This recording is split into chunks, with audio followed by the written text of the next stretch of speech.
Bwana muyobozi rero nuko raporo ihagaze murakoze.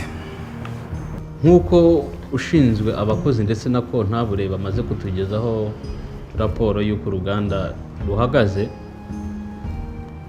ndetse n'ingamba zashyizweho mu kurwanya ibyorezo, murabona ko ubukungu bwaguye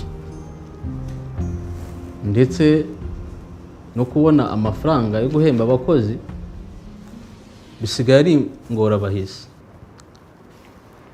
Ni muri urwo rwego tugomba gukora iminsi 6 muri 7 tukaruhuka ku cyumweru, kubera ko ku cyumweru nta bakiriya baboneka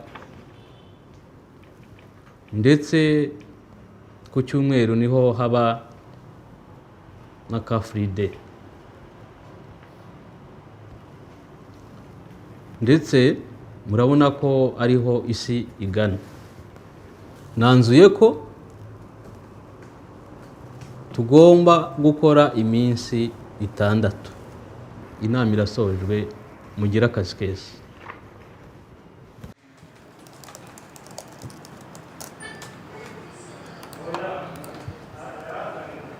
Ese wamenye ibyavugiye mu nama yuko tuzadukora iminsi 6 guhera kwa mbere kugeza kwa gatandatu hano Nyanuma bita isabato, kandi wambwiye ko uri umudive.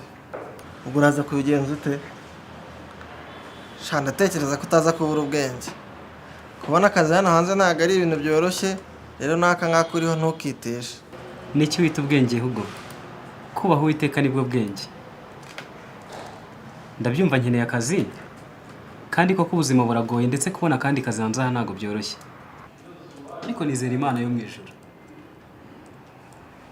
Birashoboka yuko nakwirukanwa kuri aka kazi kubera isabato, Imana ikampa kandi kazi. Ariko nubwo itakampa, Imana yambeshaho mu bundi buryo.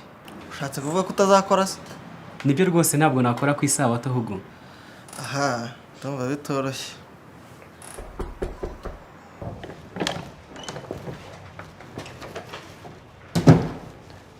Mwaramutse Kwizera na Huguka.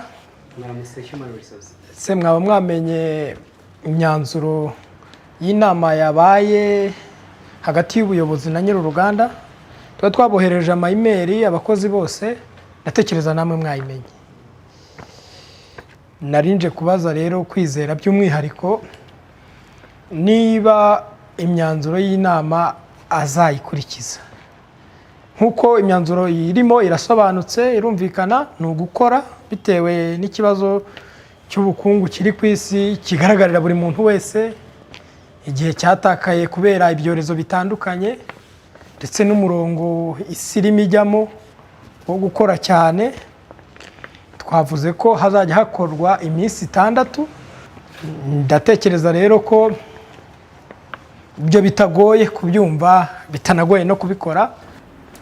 Nabazaga Kwizera niba nkurikije n'imyizerere nsanzwe nzi, kuko igihe kimwe yigeze kuza kundeba arabimbwira, niba wazabasha gukora nk'uko amategeko mashya bigena. Murakoze cyane muyobozi. Murabizi yuko nkunda akazi kanjye kandi nawe ndabubaha, murabizi.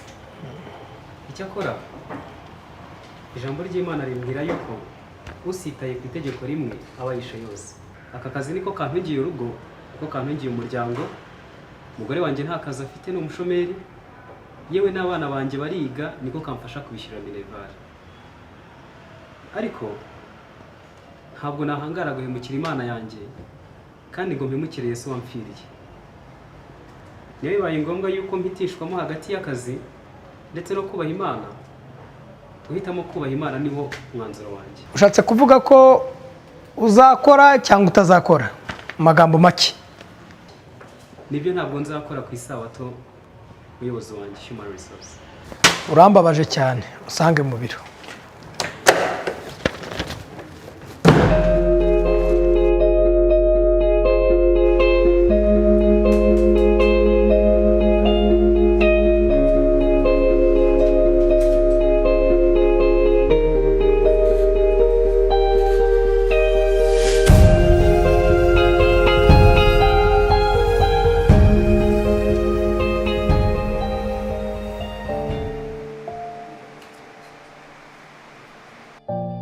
Yesu umwami, mpombye byose ku bwawe, ariko ngushimiye ko nawe wahombye byose ku bwanjye, kandi ntacyo nkoze ngereranije n'ibyo wankoreye. Sinzi iyo nerekeje ubu, sinzi n'uko umuryango wanjye ugiye kubaho, ariko nizeye ko mfite byose, kuko umukiranutsi azabeshwaho no kwizera.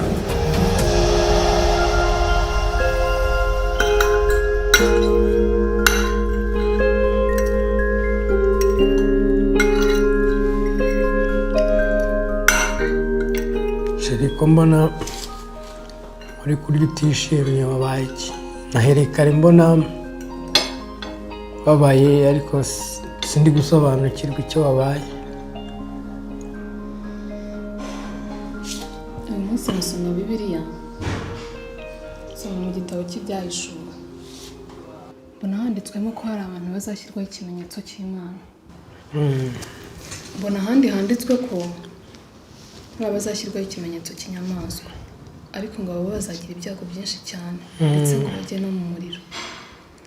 Kumenya ikimenyetso nawe mfite muri ibyo byampagaritse umutima cyane, ku buryo n'ubu numva ntatuje kereka hari mbonye wabisobanurira.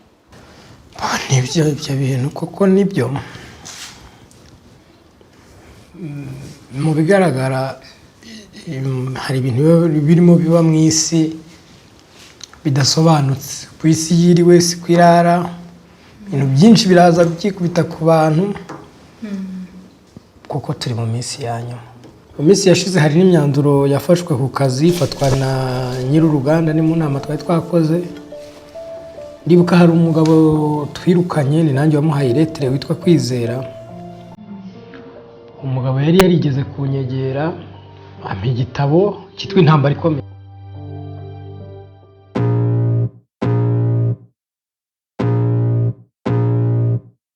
I can feel the blood creeping up from the heathens. Got will, got fight, got pride, got reason. If they wanna go eat, then you know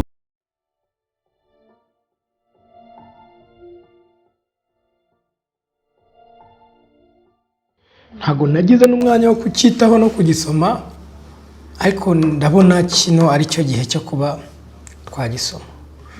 Umugabo ibye ni ibintu bitangaje, yaradusobanuriye ku kazi ngo ntago yakora ku isabato. Imyanzuro yari yafashe, nta yandi mahitamo twe dufite, arirukanwa, ariko ansigira icyo gitabo. Rero ndumva natwe nk'umuryango ndetse nk'abantu bakeneye kujya mu ijuru, twakwihatira kwiga ku bw'ibyo bintu. Ibyo by'ikimenyetso tukabimenya, ibyo by'igishushanyo cy'inyamaswa tukabimenya, ibyo bijyanye n'ubuhanuzi tukabimenya, ndetse tukabasha no kwiga igitabo cya Daniyeli n'ibyahishuwe tukabasha kubimenya. Mama, ariko ku ishuri bategetse ko tuzajya twiga no ku isabato, muzo abandi bana bagiye kwiga. Mwana wanjye, uramenye dore ko baho Uwiteka nibwo bwenge, ibindi by'isi byose ni ubusa. Niba ubaho Uwiteka uzagira amahoro, kandi no mu isi izaza uzabana na Yesu Kristo. Dore na papa wawe bamwirukanye ku kazi, ariko Imana yabanye natwe, ntabwo yigeze dutenguha, sibyo? Nibyo rwose Carve, ibyo mama wakubwira ni ukuri, dore nta kintu twigeze tubura. Ibyo rwose Imana yabanye natwe, kuko nubwo papa yabuze akazi, ariko ntacyo twigeze dukena. Nanjye ntacyo nabuze. Iyo Mana ya papa niyo najye nzakorera. Amen. Nzayihemukira. Amen.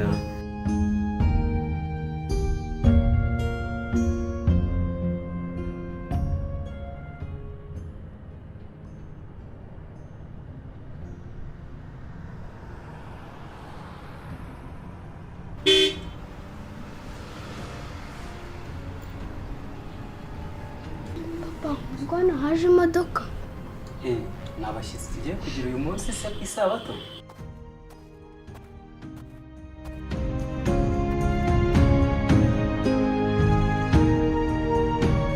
Hecaro ni amahoro ko mudusuye na madamu aha mwahabwiwe n'ikira?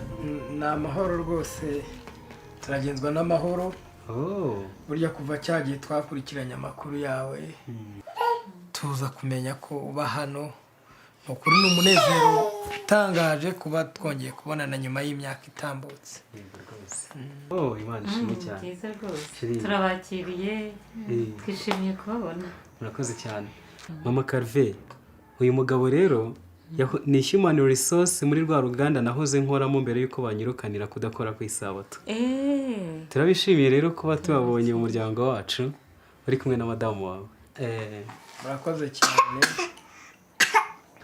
Kwizera rero ikintu cyari kituzanye nge na madamu twarabizirikanye, gusa tugenda tugira imbogamizi zitandukanye, ariko turashima Imana ko tugeze hano kugira ngo tubaturire kwizera kwacu gushya.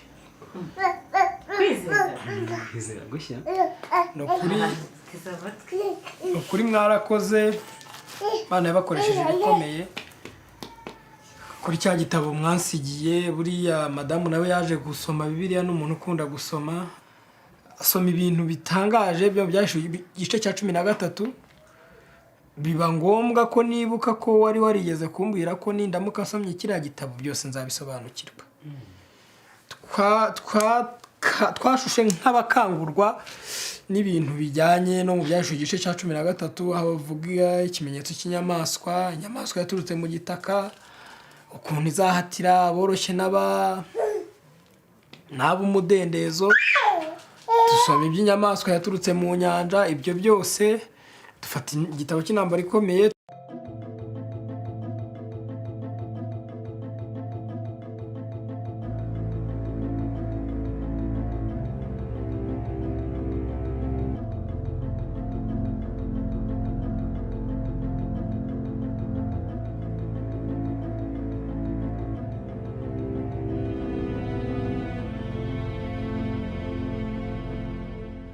Twabonaga ko iherezo ryacu turi ku mugani w'abarimbuka. Imana itugirira ubuntu, twakira uko kwizera. Ubu natwe rwose nta kindi cyari kituzanye. Ndabishimiye cyane rwose, kandi twishimiye intambwe Imana yabateje, kandi turabasabira kugira ngo iyo ntambwe mutazasubira inyuma, ahubwo muzakomeze kujya mbere. Imana iduhane umugisha. Murakoze. Yego rwose twishimiye uruzinduko rwanyu rero. Reka dufatanye no mu isengesho nyuma y'igice cy'indirimbo tugiye kuririmba. Ibigeragezo n'ibikorwa by'itumo ubunge buzaba buhagije. Ibirimi by'umuriro ntibigutinyishe, bizakongora ibyaha usigara utunganye, bizakongora ibyaha bikuboneze. Reka dusenge. Turacyagushima Mana yacu kudukunda.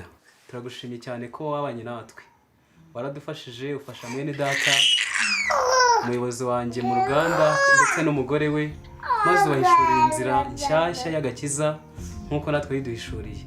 Duhe kuyikomereramo twese kugeza Yesu agarutse, izina rya Yesu.